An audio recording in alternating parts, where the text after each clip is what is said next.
Wir kommen nicht mehr drum herum, Leute. Der Hype ist zu groß und wird gefühlt immer größer. Wir müssen über Taylor Swift reden. Unter unseren Videos finden sich echt viele Kommentare zu Taylor Swift, ihren Fans, den Swifties und dem Wunsch, ihr ein ganzes Video zu widmen. Ich dachte mir, cool, warum nicht? Hab aber vielleicht so ein bisschen unterschätzt, was auf mich zukommen wird. Zum Beispiel, dass es schwer sein wird, den Überblick zu behalten bei den Rekorden, die sie ungefähr täglich bricht aktuell. Ich meine, ich glaube, es ist einfacher zu sagen, sie hat alle Rekorde gebrochen. Gibt keine mehr für jemand anderen. Ich bin auf immer absurdere Überschriften zu ihr gestoßen. Gedächtnisverlust nach ihren Konzerten. Ihre Fans lösen wegen ihrer Show ein kleines Erdbeben aus. Man kann Taylor Swift und ihre Auswirkungen studieren. Und sie wird sogar im Bundestag zitiert. Ich bin es leid, so schnell zu laufen, wie ich kann und frage mich, ob ich schneller ankommen würde, wenn ich ein Mann wäre. Zu Recht fragt sich der ein oder andere, gab es irgendjemanden seit der Erfindung des Internets, der so bekannt war? Aber wie hat sie es geschafft, von einer Country-Musikerin, die im Laufe ihrer Karriere immer wieder belächelt und vermimt wurde, angefeindet oder nicht ernst genommen wurde, never forget, einen der verrücktesten und historischsten Momente der Popkultur in letzter Zeit, zu einer der erfolgreichsten, reichsten und mächtigsten Musikerinnen unserer Zeit zu werden, die so bezeichnet wird. One magazine headline said it best: Taylor Swift is the music industry. Um das zu verstehen, habe ich mich auf die Spurensuche begeben, versucht, das Mindset der Swifties zu verstehen und tief in die Ecken des Taylor Swift-Universums im Internet reinzukommen. Aber am Ende geht es, glaube ich, auch am besten, wenn man auch mal mit ein paar Swifties spricht. Egal ob Swiftie oder jemand, der das Phänomen verstehen möchte oder einfach nur, weil ihr unseren Kanal abonniert habt und sowieso jedes Video seht, beschäftigen wir uns endlich mal mit Taylor Swift.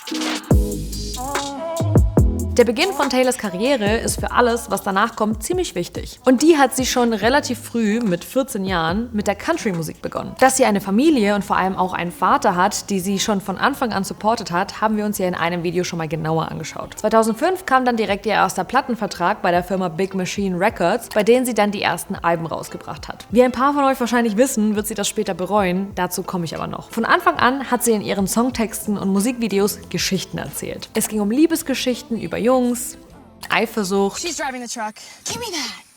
Highschool-Drama, Glow-Ups, für die man sich nur die Nerdbrille auszieht, um dann toll auszusehen, klar.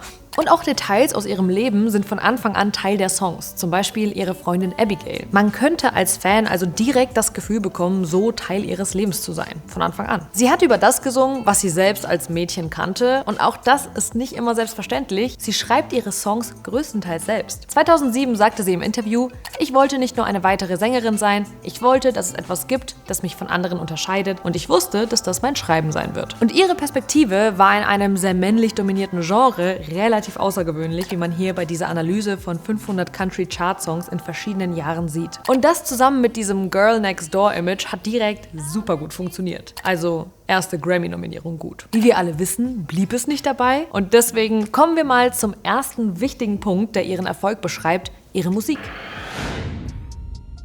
Man spricht zum Beispiel von einer Ära, wenn eine Person oder eine Sache ein Zeitalter prägt, eine Epoche. Das ist oft in der Musik und vor allem auch bei Taylor Swift mit jedem Album der Fall. Jedes davon erzählt eine eigene Geschichte, und das alles ist seit Beginn bei ihr geplant gewesen. When I would create an album, partially through or halfway through, I would start conceptualizing, what does this album look like? What are the colors we're dealing with here? What are the themes? What are the aesthetics? Like, what do I want this to symbolize? Because I, from a very early point in my career, wanted to establish each album as its own era of sorts. And diese Äras zeigen unterschiedliche Versionen von Taylor, die immer wieder Bezug zu ihrem echten Leben nehmen, Charaktere erstellen, es gibt Spannungsbogen, Cliffhanger, Sketche, Bezüge zu unterschiedlichen Äras innerhalb der Äras und ganz viele Easter Eggs.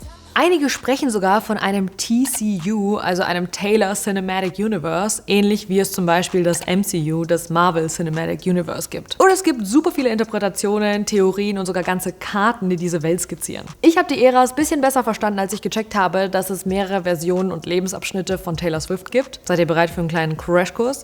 Es gibt zum Beispiel die Country Taylor in Cowboy Boots, die normalo Highschool Taylor, die deine Freundin sein könnte. Sie ist nicht die beliebteste Person in der Schule, sondern eher die unscheinbare. Haare. Die Taylor in Retro-Hipster-50s-Look, die sich wegen Herzschmerz die Seele aus dem Leib singt und währenddessen im echten Leben zum immer größeren Popstar wird. Die Taylor mit ihrer bekannten Girls-Clique, die auch gerne mal beefen kann. Die Taylor, die bereit ist zu kämpfen und mit allem und jedem abrechnet, auch mit früheren Versionen von sich selbst. Stop acting like you're all nice. You are so fake.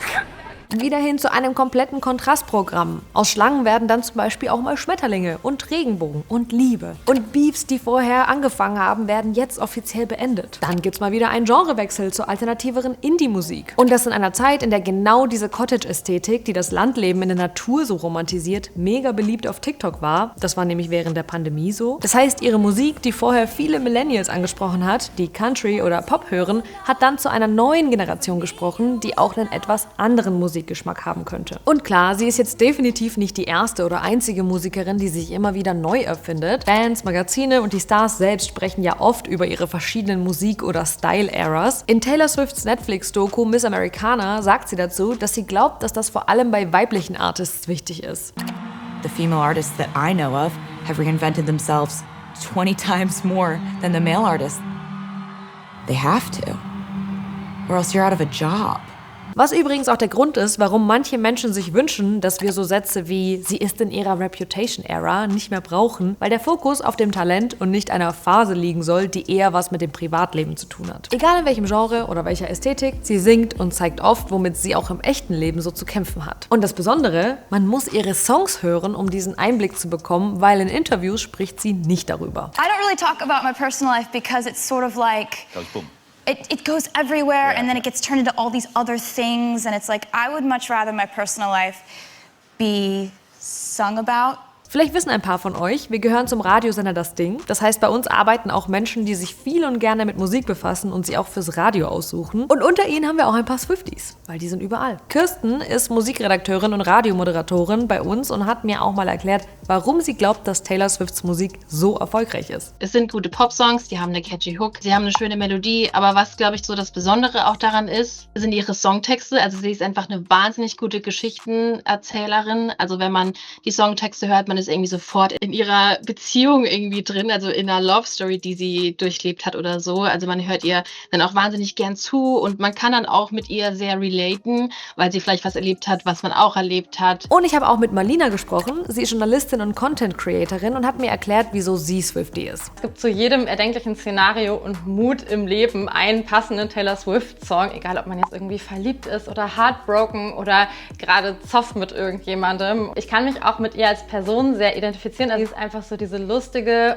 zum Teil auch ein bisschen awkwarde, sympathische Person und gar nicht so der abgehobene Megastar. Manche relaten mit der Liebeskummer Taylor, andere mit der Reputation Era. Vielleicht gibt's jemanden, der sich noch nach der Country Taylor sehnt oder jemand, für den die Folklore Indie Taylor genau im richtigen Moment kam. Die Leute drücken mit ihren Outfits aus, welche Era, welches Gefühl, welche Musik, welcher Song zu ihnen passt und spielen damit auf ihren Konzerten. Oh my God, your Eras Tour outfit looks so fucking good.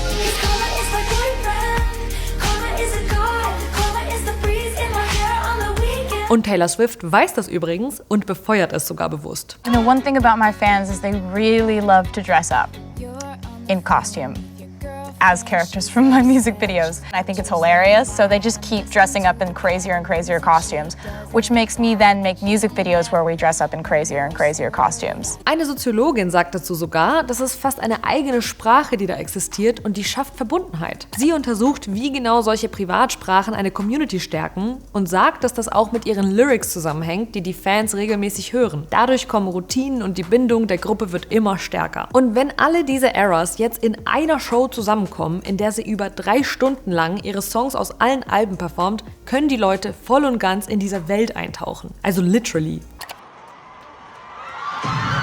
Aber um den Hype der Tour noch etwas besser greifen zu können, finde ich, sollten wir auch noch etwas tiefer eintauchen, und zwar in die Welt der Swifties. Cringe. Die Swifties sind es, die die Tickets für die Konzerte kaufen und damit die Eras Tour kommerziell zur erfolgreichsten der Geschichte der Popmusik werden lassen könnten. Den Rekord hält aktuell übrigens Elton Johns Abschiedstour. Das amerikanische Marktforschungsunternehmen Question Pro hat für diese Prognose eine Umfrage unter knapp 600 KonzertbesucherInnen durchgeführt und geschaut, wie viel die Leute für eine Show ausgeben. Es sind durchschnittlich über $1.300 für zum Beispiel Tickets, Outfits, Merch, Essen, Trinken oder für die Reise. Schon sehr viel, oder? Die meisten von ihnen würden aber trotz des Preises nochmal hingehen. Auch der Film zu der Tour hat Rekorde im Vorverkauf gebrochen und der Anbieter Ticketmaster rechnet damit, dass das Bruttoinlandsprodukt in einigen Ländern steigen wird, weil die Fans auch viel Geld für Hotels, Restaurantbesuche oder Merch ausgeben. Wenn sie einen Footballspieler datet, schießen die Einschaltquoten und Trikotverkäufe in die Höhe und man spricht von einem Swift-Spiel. Jets oder Chiefs, wer? Egal, Taylor Swift ist im Publikum und das auch noch mit seiner Mutter. Ist das nicht süß? Scheiß auf Football, es geht um Liebe, Leute. Ist doch viel wichtiger. Ich meine, das hat doch was von so einem Highschool-Romance-Film, nur im echten Leben, oder? Einige reden vom Taylor Swift-Effekt oder Swiftonomics, um dieses Phänomen zu beschreiben, denn wo sie hingeht, folgen die Swifties und geben viel Geld aus. Also die es sich leisten können zumindest. I'm going tomorrow though, Eras Tour. I'm not going. Too much money. Memories for a lifetime, you know? My bank will remember that too. Konzerttickets sind mittlerweile sehr viel teurer geworden. Meistens bleibt es aber nicht nur dabei. Allein wie viel Zeit und Geld in manche Outfits gesteckt wird. Einige fragen sich, ob Konzerte oder das Fan-Dasein mittlerweile nur noch was für reiche Menschen geworden ist und kritisieren die hohen Preise. Auch hier in Deutschland kosten die Tickets immer mehr, unter anderem wegen der Inflation, den gestiegenen Produktionskosten, dem Fachkräftemangel und vor allem den Resale-Seiten. Denn um darauf zurückzukommen, die Nachfrage ist einfach nur krass. Auch Marlina wird auf mehrere Konzerte gehen und hat mir erklärt, wieso. Tatsächlich gehe ich 6 Mal zur Eras Tour, das ist ganz schön viel. Ich habe mich auf jeden Fall wahnsinnig von diesem Hype auf Social Media mitreißen lassen.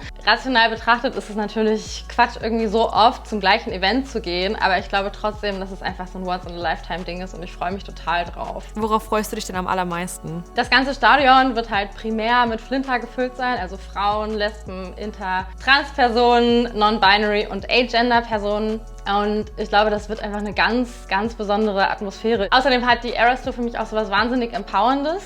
Dieses Jahr war so ein bisschen das Jahr, wo Frauen endlich öffentlich das machen konnten, wo sie irgendwie Bock drauf hatten. Also Freundschaftsarmbänder basteln, Taylor Swift hören, den Barbie-Movie sehen. Und viele sprechen auch auf Social Media von so einer Kollektiverfahrung, dass man plötzlich, dass es nicht mehr peinlich ist, so girly Sachen zu machen. Und das sehe ich komplett. Also da sind mir auch schon so oft Tränen bei TikToks gekommen, wo es wirklich einfach um diesen Aspekt von der Eras Tour ging. Das, was Marlina da beschreibt, habe ich dieses Jahr tatsächlich auch so ein bisschen gefühlt. Ich fand es mega schön, in Pink zusammen mit anderen Leuten in einem vollen Kinosaal bei Barbie zu sitzen oder Armbänder zu knüpfen. Das war irgendwie voll sweet. Hattet ihr das auch? Das mit den Friendship Bracelets habt ihr vielleicht auch mitbekommen. Das hat sich bei Taylor Swift ziemlich verselbstständigt. Fans knüpfen und tauschen sie aus vor oder während der Konzerte. Und das alles, weil sie in einem Song eine Zeile dazu hat.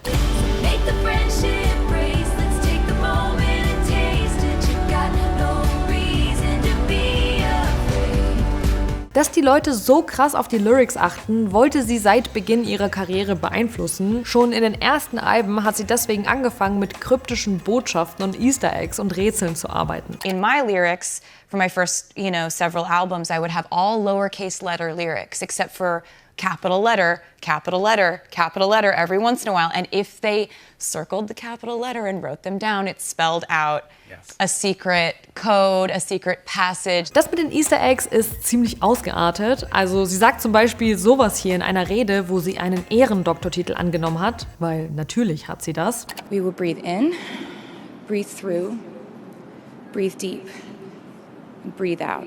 Und genau diese Stelle kam dann später genauso in einem Song vor.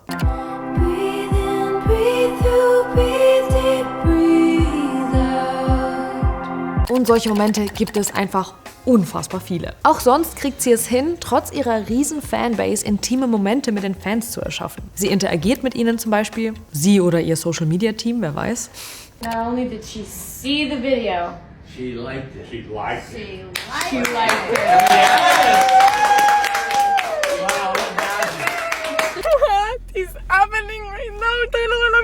Sie hat früher ihre Fans in ihre Häuser eingeladen, um ihnen ihre Musik vor allen anderen vorzuspielen. Heute überrascht sie die Fans bei der Kinopremiere zu ihrem Film. Und sie hört einfach auf die Wünsche der Fans und reagiert sogar darauf. I'm always listening and I'm always lurking and I'm always listening to their opinions and their theories. They will let me know which songs should have been singles.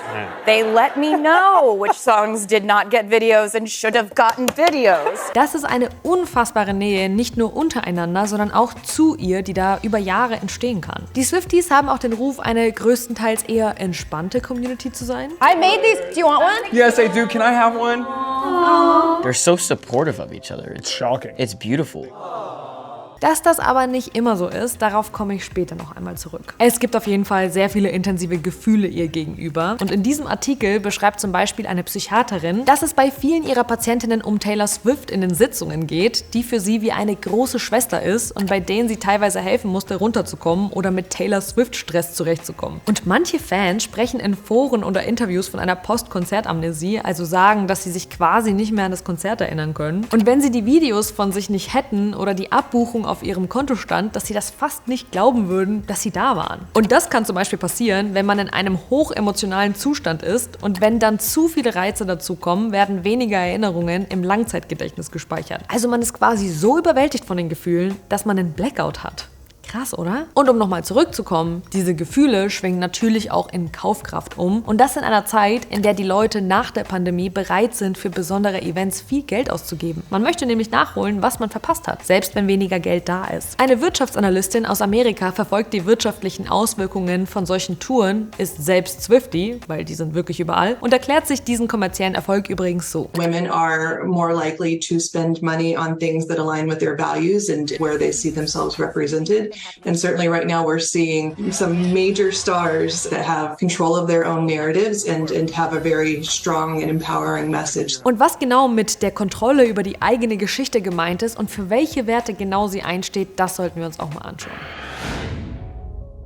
Aktuell scheint es so, als wäre sie der gehypteste Popstar aller Zeiten. Das war aber nicht immer so und sie hat einige Kritiken, Kämpfe, Rechtsstreits und Dramen in der Öffentlichkeit durchlebt. Zum Beispiel das Klischee, dass sie nur über ihre Ex-Freunde singt, was irgendwie zu einem Running Gag wurde und ich erinnere mich auf jeden Fall noch an diese ganzen Memes dazu. Das Ausmaß war total krass. Ich meine, dieser Witz hat es sogar in die Netflix-Serie Ginny und Georgia geschafft. Was ist jetzt mit dir und Hunter? Mit euch ist wohl Schluss, oder? Und wenn schon, du wechselst die Männer schneller als Taylor Swift. Das hat sie aber nicht auf sich sitzen lassen und immer wieder zurückgeklappt und oft betont, dass sie einfach eine 20-Jährige ist, die eben datet wie eine 20-Jährige. And then you're gonna have people who are gonna say, oh, you know, like she just writes songs about her ex-boyfriends. And I think, frankly, that's a very sexist angle to take. No one says that about Ed Sheeran. No one says it about Bruno Mars. They're all writing songs about their exes, their current girlfriends, their love life, and no one raises a red flag there. Und ihre Art, damit umzugehen, war es, damit zu spielen. Bei diesem Live-Auftritt hat sie erzählt, dass sie diese Figur, die von den Medien erfunden wurde, die einen Mann nach dem anderen abschleppt, inspiriert hat, dieses Lied zu machen, das ihr sicherlich schon mal gehört habt. I can make the bad guys good for a weekend. So it's gonna be forever, or it's gonna go down in flames.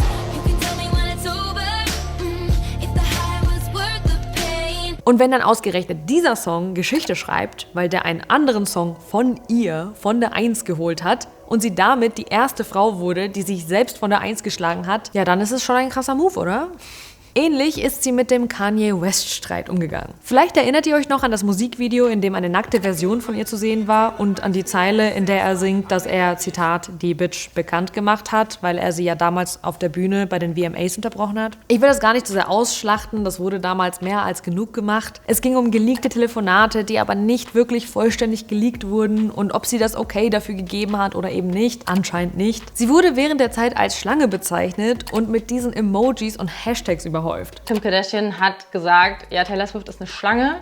Und was hat Taylor Swift gemacht? Sie hat das Album mit lauter Fotos und Videos die Schlangen beinhaltet haben, auf Instagram geteased. Und sie hat es nicht ignoriert, was da alles passiert ist, sondern es hat sich wirklich einfach das zu eigen gemacht. Und ich finde das auf eine sehr kluge Art und Weise. Das war dann auch Teil ihrer Musikvideos. Sie hat es dadurch geschafft, die Wahrnehmung der Öffentlichkeit, über die sie in dem Moment gar keine Kontrolle mehr hatte, wieder für sich zu gewinnen. Ein weiterer Aspekt, der den Hype ihrer alten Lieder gerade neu entfacht und noch für eine Weile neu entfachen wird, sind ihre Neuaufnahmen der alten Songs. Auch die haben was mit der Kontrolle zu tun, die sie sich wieder zurückgeholt hat. Und wenn ihr euch jemals gefragt habt, gefühlt überall auf Social Media steht jetzt hinter Namen immer, keine Ahnung, Felix Taylors Version. Was heißt das? We got you. Ganz stark runtergebrochen kann man sagen, vor ein paar Jahren kaufte der Medienunternehmer Scooter Braun die Aufnahmerechte an ihren ersten 6 Alben, obwohl Taylor Swift das nicht wollte. Das war möglich, weil die ihr durch den ersten Plattenvertrag, wir erinnern uns, nicht gehört haben. Diese Rechte sind wichtig, wenn man damit kontrollieren kann, wo und wie Musik verwendet wird. Damit lässt sich Geld verdienen, wenn die Songs für Werbung verwendet werden oder eben gestreamt werden. Sie hat ein Schlupfloch gefunden, denn die Rechte an den Kompositionen gehören ihr und sie hat entschieden, sie einfach neu aufzunehmen. Das heißt,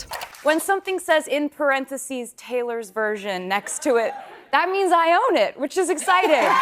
in einem persönlichen Tumblr-Post sagt sie damals dazu, dass es ähnlich wie bei dem Kanye West Musikvideo in ihren Augen darum ging, dass Menschen eine Frau kontrollieren wollten, die nicht mit ihnen verbunden werden wollte. Und das für immer. Sie hat mit den neuen Veröffentlichungen nicht nur ihre Musik wieder unter ihrer Kontrolle, sondern ihre alten Alben haben nochmal Erfolg. Denn die Swifties supporten sie natürlich. Das heißt auch, jedes dieser neu aufgenommenen Alben hat es bisher auf die 1 geschafft, obwohl das im Prinzip alte Alben sind. Für viele haben diese Neuaufnahmen auch einen emotionalen Wert. Dann kommen die Songs raus und man hört das dann alles nochmal von vorne bis hinten durch. Also da durchlebt man auch nochmal irgendwie so den Hype von damals. Das macht es dann für die Fans einfach besonders, dass auch den ganzen Alben so viel Bedeutung jetzt auch nochmal geschenkt wird. Allein, dass man jetzt weiß, dass das funktioniert, könnte das Game verändern. In diesem Interview mit Olivia Rodrigo heißt es zum Beispiel, dass ihr die Rechte ihrer Aufnahmen gehören, inspiriert von Taylor Swift. Und genau solche Momente, wo sie Rückschläge nicht hat auf sich sitzen lassen oder neue Wege gegangen ist, gab es in ihrer Karriere immer wieder. Das letzte Mal übrigens wegen ihres Konzertfilmes, der sogar als kleine Kinorevolution beschrieben wird. Sie hat den Film nämlich komplett ohne große Filmstudios gemacht und unabhängig finanziert und produziert und direkt über den Kinobetreiber verliehen. Normalerweise gibt es nämlich immer das Filmstudio dazwischen, die haben aber anscheinend kein gutes Angebot gemacht, also hat sie es gelassen und selbst hingekriegt. Das könnte Vorbild für andere Produktionen werden. Check gerne mal dieses Video vom Funkkanal Was kostet die Welt aus, in dem es auch um die Kämpfe mit Streaming-Giganten ging, bei denen sie mehr Rechte raushandeln konnte. Eins ist klar, sie lässt Dinge nicht auf sich sitzen und möchte die Rechte zu ihrer kreativen Arbeit nicht teilen und die Leute feiern sie sehr dafür.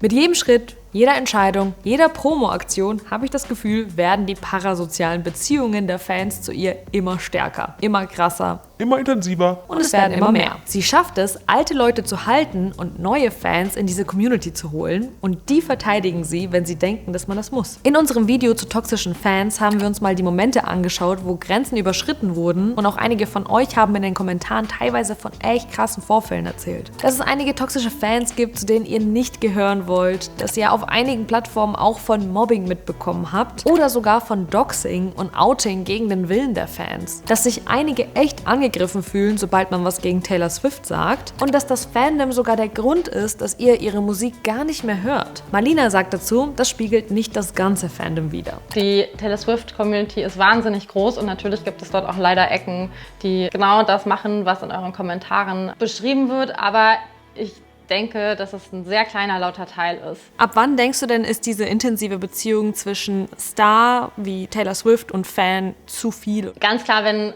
Menschen nicht mehr verstehen, dass die halt ein Megastar ist und da keine klare Grenze mehr ziehen können, weil ich schon das Gefühl habe, auch gerade über die Lyrics und die riesig große, vielfältige Diskografie, die sie hat man schon so ein bisschen das Gefühl, man kennt die Person. Wir kennen die alle gar nicht. Und das sollten wir niemals vergessen, egal um wen es geht und egal wie relatable eine Person uns vorkommt. Dieser Megastar-Status hat eine so krasse Höhe erreicht, die auch mit dem größten Hype der Popmusikgeschichte weltweit verglichen wird, der Beatles und Beatlemania. Sie zählen immer noch zu den kommerziell erfolgreichsten Bands aller Zeiten, haben die Dimensionen von Fankultur neu definiert und die Fans waren damals übrigens auch vorwiegend weiblich. Immer wieder ist die Rede von Swiftmania und es werden Parallelen zu dem Hype damals gezogen. Im Positiven, aber auch im Negativen. Im Positiven heißt es zum Beispiel, die Swiftmania ist ein intensives High-Gefühl und durch den ständigen neuen Content wie eine Party, die niemals aufhört. Und im Negativen machen sich die Leute auf Reddit zum Beispiel Sorgen, dass der Hype ähnlich wie bei den Beatles zu groß werden könnte, weil die Leute sie schreiend auf Schritt und Tritt verfolgen und die Emotionen ähnlich überkochen. Das war natürlich am Ende ein super extremer Fall, aber eben auch sehr tragisch. Aber wie konnten überhaupt so viele zu Fans werden? werden. Ein Grund könnte sein, dass sie super viele unterschiedliche Leute vereint. Sie engagiert sich für viele Dinge, aber eckt nicht zu sehr an. Sie ist eine weiße, schöne Frau aus einem wohlhabenden Elternhaus, die ganz genau weiß, was sie macht. Sie ist politisch, aber eben nicht so, dass es unbequem wird für die meisten. Deswegen wird sie hier zum Beispiel auch als die goldblonde Mitte genannt, weil sie den Spagat schafft zwischen Country Girl und Pride-Flaggen, für christliche Werte, gegen Abtreibungsverbote, nettes Mädchen von nebenan und knallharte Unternehmerin. Und das in Zeiten, wo die Gesellschaft so gespalten wie nie ist. Oder sie wird auch mal als Girlboss bezeichnet, der nicht immer für alle einsteht, sondern eben hauptsächlich für Frauen wie sie. Marlina hat mir erzählt, dass sie das auch kritisiert, aber findet, dass ihr Einfluss auf die breite Masse der Bevölkerung trotzdem einige positive Effekte haben kann. Ich glaube, dass Taylor Swift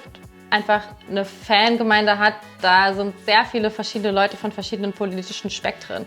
Und gerade da sie aus dem Country kommt, glaube ich, sind da schon auch nach wie vor viele Leute, die sich mit vielen Themen vielleicht noch gar nicht auseinandergesetzt haben. Und dann bin ich eigentlich der Meinung, hey, es ist doch total cool, wenn jemand immer mal wieder so kleine Impulse streut, wie zum Beispiel, dass sie im September gesagt hat, hey, registriert euch mal, um wählen zu gehen, und sich prompt 35.000 neue Leute dafür registriert haben, in den USA wählen zu gehen. Ich finde, das ist total wichtig und ich glaube, vielleicht erreicht man sogar, gerade wenn man so ein Megastar ist, damit manchmal auch so ein bisschen mehr. Also, sie hat sich eine absolute Alleinstellung in der Musikbranche erarbeitet, die ihr völlige kreative und wirtschaftliche Kontrolle ermöglicht. Sie hat eine krasse Fankultur über die Jahre geprägt, die die beste PR für sie macht, die man sich nur wünschen kann. Und trotzdem wirkt sie nahbar und gleichzeitig tough. Und nicht zu vergessen, das Wichtigste, die Musik, die sie macht, die laut Musikwissenschaftlerin Svenja Reiner, die zur Fankultur Taylor Swift geforscht hat, zu einer Gruppe spricht, die lange viele nicht auf dem Schirm hatten. In einem Interview sagt sie dazu, gerade junge Frauen sind eine Zielgruppe, die in unserer durch männliche Werte geprägten Gesellschaft nach wie vor nicht ernst genommen werden. Und wenn dann jemand sehr ernsthaft über das eigene Aufwachsen, über die eigenen Probleme, über Liebe und Freundschaft singt, dann trifft das einen Nerv. Und ich finde, dann kann man sich am Ende nur fragen, warum sollte sie nicht so erfolgreich sein? Kann es sein, dass Interessen von Frauen endlich cool sind und ein bisschen Aufmerksamkeit bekommen? Ich finde, sie ist aktuell der beste Beweis dafür, and I am here for it. Also nicht auf der Eras-Tour,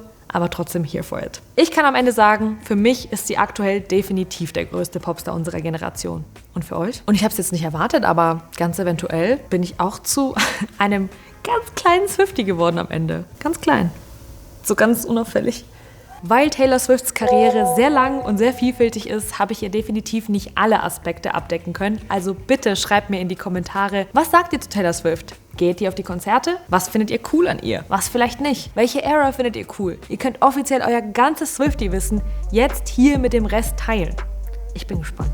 Hier kommt ihr zu einem Video vom Funkkanal Was kostet die Welt über Taylors Beefs, und hier kommt ihr zum Video über toxische Fans, falls noch nicht gesehen. Lasst gerne einen Daumen nach oben und ein Abo da, falls noch nicht geschehen. Ich würde mich sehr freuen und damit bis zum nächsten Mal. Bye!